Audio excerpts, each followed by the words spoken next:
Assalamualaikum warahmatullahi wabarakatuh. Bergabung kembali dalam pembahasan tentang asuhan keperawatan pada gangguan sistem hematologi, materi pada mata kuliah keperawatan anak. Materi selanjutnya tentang gangguan sistem hematologi adalah asuhan keperawatan pada anak dengan talasemia. Ya, kita sudah sebelumnya uh, belajar tentang sistem hematologi ya, kemudian juga ada link video untuk materi tentang leukemia ya. Dan kali ini saya akan membahas tentang talasemia. Jadi talasemia itu sendiri ya bisa dilihat di sini di dalam slide ya. Talasemia itu sendiri adalah merupakan ternyata ya penyakit keturunan yang diakibatkan karena kegagalan pembentukan salah satu dari 4 rantai asam amino yang membentuk hemoglobin. Ya, jadi di sini yang terjadi gangguan masalah itu ada pada hemoglobin, ya. Rantai asam amino yang terdapat pada rantai globin ya. Dan di sini penyebar luasannya atau bagaimana mekanisme talasemia bisa terjadi ya. Kenapa seseorang bisa menderita talasemia? Kenapa? Karena talasemia ini adalah penyakit keturunan ya. Jadi diturunkan dari salah satu atau kedua orang tua dari penderita ya. Jadi di sini yang terganggu adalah hemoglobinnya. Ya, jadi bentuk dari hemoglobinnya itu diturunkan dari kedua orang tuanya atau salah satu orang tuanya, sehingga rantai asam aminonya itu tidak terbentuk dengan sempurna ya, gagal terbentuk itu, sehingga fungsi dari hemoglobin dalam mengikat oksigen dan nutrisi menjadi tidak adekuat. Ya, tinggal kita di sini melihat seberapa besar kegagalan dalam pembentukan rantai asam aminonya. Dan potensi ini bisa terjadi, bisa muncul dari faktor genetik yang diturunkan oleh kedua orang tuanya, gitu ya. Tubuh tidak dapat membentuk sel darah merah. Jadi pada penderita talasemia, ya, tubuhnya sendiri tidak dapat membentuk sel darah merah yang normal. Ya, jadi ada beberapa karakter-karakter yang memang di sini secara genetik itu ada muncul gitu ya. Seperti apa? Usia dari sel darah merahnya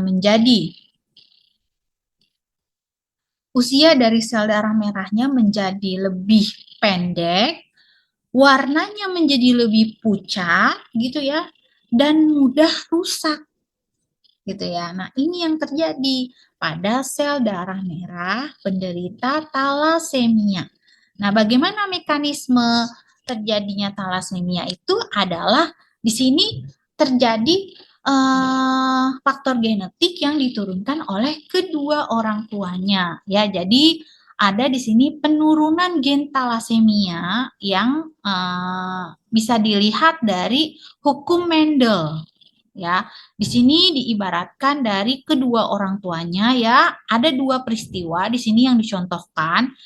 Peristiwa pertama itu adalah ibu yang sehat ya dengan bapak yang menjadi pembawa sifat talasemia. Ya, kenapa saya katakan sebagai pembawa sifat? Karena divisualisasikan dalam gambar di sini dia setengah merahnya gitu ya. Setengah merah itu artinya dia pembawa sifat.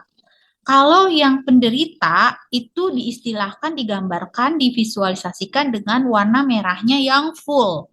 Ya, seperti ini. Ini penderita hemofilia gitu. Nah, kita lihat dari hukum persilangan Mendel. hukum persilangan Mendel ini adalah hukum yang dipakai ya untuk melihat seberapa besar potensi yang dibawa uh, oleh penderita, tidak hanya talasemia tapi faktor-faktor genetik lainnya gitu ya. Apakah di sini kemungkinannya menjadi lebih besar atau rendah gitu. Nah, pada kondisi kasus pertama ini eh, ayahnya adalah pembawa sifat atau carrier talasemia, ibunya normal ya, tidak menderita talasemia. Ketika menikah, pasangan yang menikah dari salah satu orang tuanya sehat dan orang tua lainnya itu adalah carrier pembawa sifat, maka berdasarkan hukum Mendel, rasio kehamilan ya, setiap kali kehamilan ya itu memiliki rasio atau kemungkinan ya akan melahirkan anak yang 50%-nya sehat dan 50%-nya adalah pembawa sifat. Ya, jadi kalau ada orang tua atau pasangan ya diketahui bahwa salah satunya adalah carrier, maka anak yang dilahirkan itu memiliki kemungkinannya 50%-nya carrier. Ya, setiap kali kehamilan, anak yang dilahirkan nantinya ya memiliki kemungkinan 50% carrier. Ya, jadi ini perlu diperhatikan. Kenapa? Karena ini menjadi edukasi ke masyarakat ya bahwa di dalam tubuh anaknya gitu ya dari seorang yang carrier walaupun pasangannya sehat ya, maka di sini ada kemungkinan pembawa sifat ya, dan ini menjadi catatan ya untuk menentukan pasangan di kemudian hari agar sifat yang dibawa itu tidak dominan, tidak muncul. Jadi hanya cukup dengan pembawa sifat saja gitu ya, karena di sini pembawa sifat gejalanya itu tidak seberat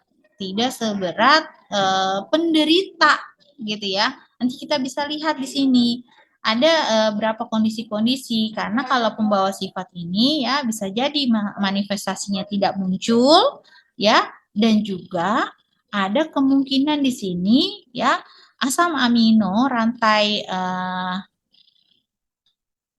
hemoglobin tadi ya, pada rantai globinnya itu ya masih bisa mengkompensasi oksigen dan nutrisinya sehingga bisa tetap memenuhi kebutuhan di tubuh penderita, di tubuh pasien tersebut, di tubuh seseorang yang membawa sifat tadi ya, jadi tidak muncul gejalanya. Nah, kondisi di mana ketika keduanya ternyata adalah pembawa sifat, ini yang perlu kita perhatikan, ini yang perlu kita edukasi penting. Kenapa? Karena setiap kali kehamilan dari pasangan pembawa sifat talasemia ya akan memunculkan kemungkinan menjadi lebih dominan ya. 25%-nya itu anak yang dilahirkan adalah penderita talasemia mayor. Nah, mayor ini artinya memang di sifatnya akan nanti kelihatan, manifestasinya akan muncul ya, gejala-gejala talasemianya gitu.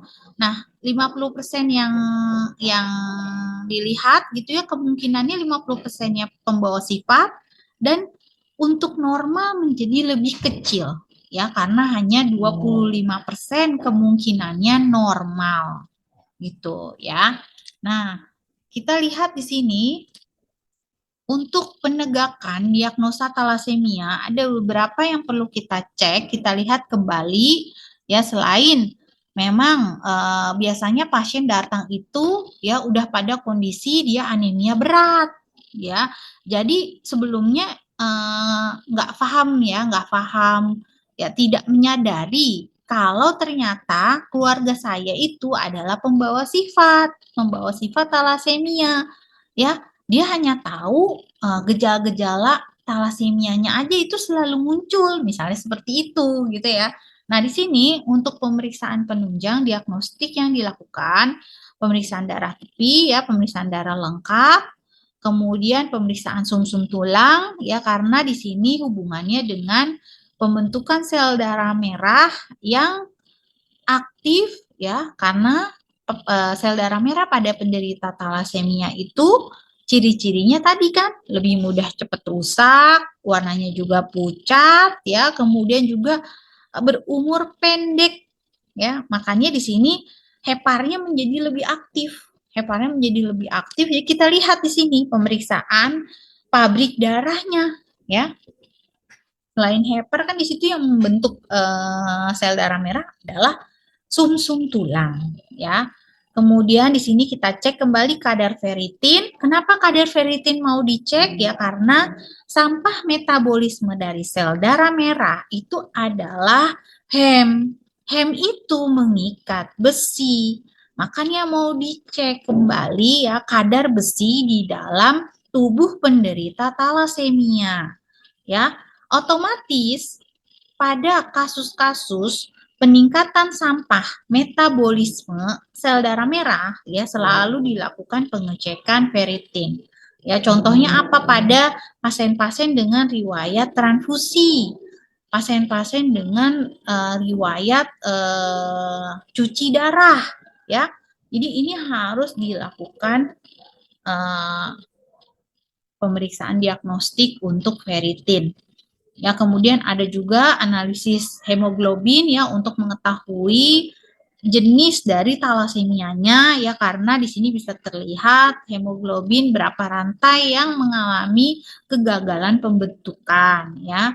Pemeriksaan DNA ya karena ini hubungannya dengan keturunan. Ya. Untuk jenis dari talasemia sendiri, talasemia ada talasemia alfa dan talasemia beta. Kenapa? Karena di dalam rantai globin itu, ya, rantai globin adalah rantai polipeptida, ya, terdiri dari 2 rantai alfa dan 2 rantai beta. Ya, di sini gen globin di kromosom 16 2 pasang atau 4 buah gen pada rantai alfa dan pada rantai beta di sini gen globin beta di kromosom 11 ya terdapat 2 buah gen. Jadi di situ untuk rantai alfa ada 4 buah gen ya, 4 buah rantai.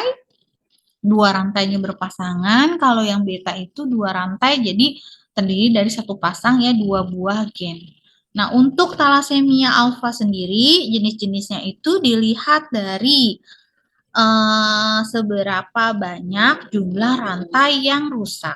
Ya, jadi kalau kalian melihat dari slide ya, semakin banyak jumlah rantai yang rusak, maka bermanifestasi terhadap gejala anemianya ya. Ketika semakin banyak rantainya yang gagal terbentuk ya di sini ya, nah, bisa dilihat nih sampai pada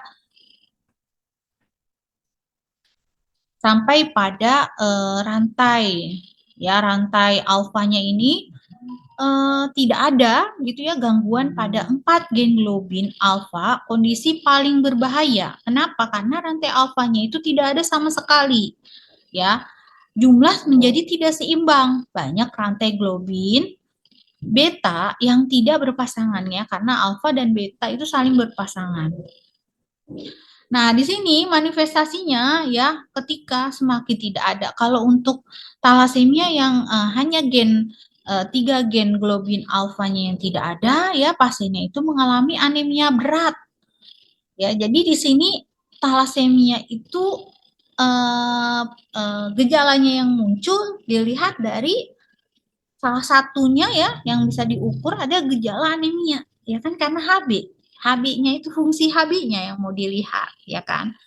Nah, untuk rantainya yang satu gagal terbentuk ya di sini tidak sedikit gejala tidak atau sedikit gejala dari anemianya ya, karena sel darah merahnya itu masih bisa mengkompensasi ya. Untuk yang rantai alfanya 2 yang hilang, yang gagal terbentuk, di sini anemianya ringan. Mulai ada masalah gangguan pada transportasi oksigen dan nutrisinya gitu ya. mudah lelah seperti itu ya, intoleransi aktivitas. Kemudian pada pasien-pasien yang anemia berat ya gejalanya lebih berat lagi. Eh, Kelelahannya mungkin disertai dengan gejala-gejala lainnya gitu ya, penurunan prestasi, kemudian aktivitasnya menjadi rendah minimal sekali ya. Kalau pada kondisi di sini yang memang betul-betul eh, rantainya itu gagal terbentuk, rantai alfanya itu gagal terbentuk gitu ya, tidak mau akan dilakukan transfusi secara berulang. Ya, transfusi berulang di sini adalah tata laksana yang dilakukan pada pasien talasemia. Ya, ya karena kondisinya di sini HB tidak sempurna, cacat, ya sel darah merahnya lebih cepat hancur karena kurang dari 120 hari.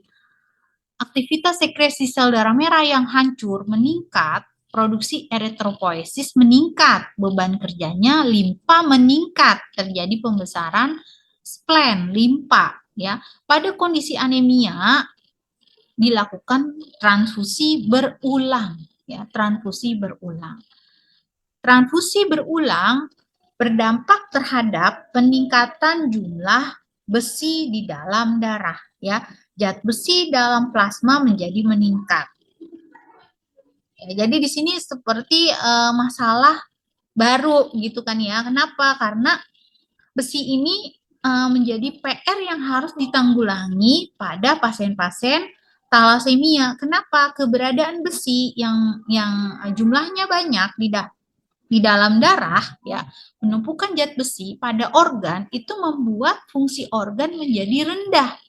Ya, makanya ada di sini pengukuran secara berkala kadar ferritin dalam darah pada penderita talasemia yang rutin dilakukan transfusi ya.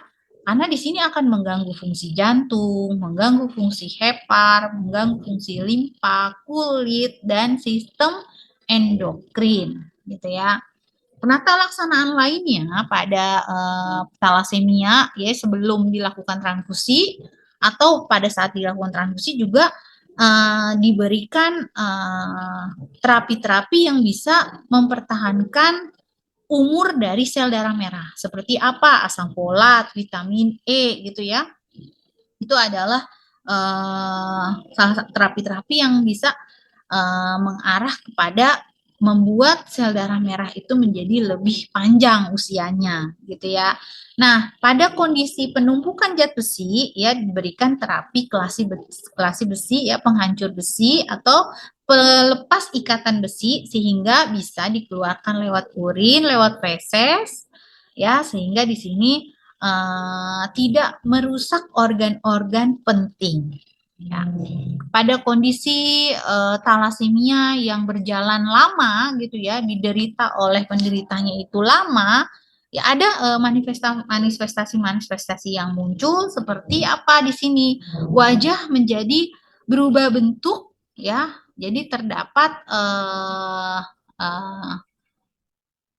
ya facies culi ya, facies culi ini bentuk frontal, parietal, moral ya lebih menonjol, batang hidung lebih datar. Ya, kenapa ini terjadi pada pasien talasemia? Karena pada anak-anak ya sumsum tulang, selain sumsum tulang, organ pembentuk darah juga ada pada tulang wajah.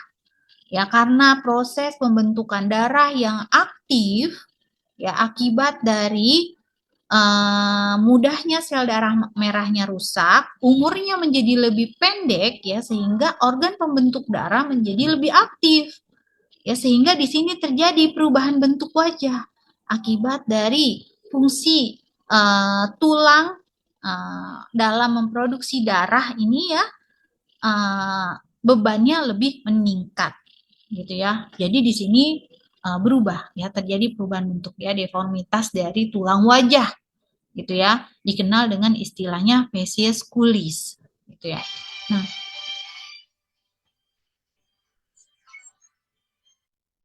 Bu, Iya, Bu. Ya, Bu.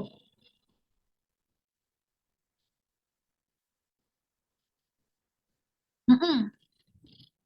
Mm-mm. Iya, aku, Bu. Mm-mm. Iya, iya, nanti aku siapin. Bu, jadinya, iya, Bu, jadinya Ali sama Ojan mau di ini gak, kan kemarin di grup kan Bu Sinta ngomong gitu, terus Pak Asep kan bilang silakan. Nah, kalau misalnya itu nanti berarti datanya masih di Ali, ya kan ini aku mau minta Ali nih, Bu. Kan kalau Ali ikut, berarti kan ada Ali gitu. Kalau enggak ya aku minta, jadi aku gimana gitu ya enaknya. Kayak lagu Indonesia Raya, Kompro, itu aku mau minta nih ke Ali. Nah, Ali ikut apa enggak besok? Oh ya, oke oke oke ya udah. Jadi nanti tetap aku siapin prepare ya, takutnya kenapa-napa ya. Ya udah, oke, siap Bu, siap. Ya Bu, dari Bu, misalnya untuk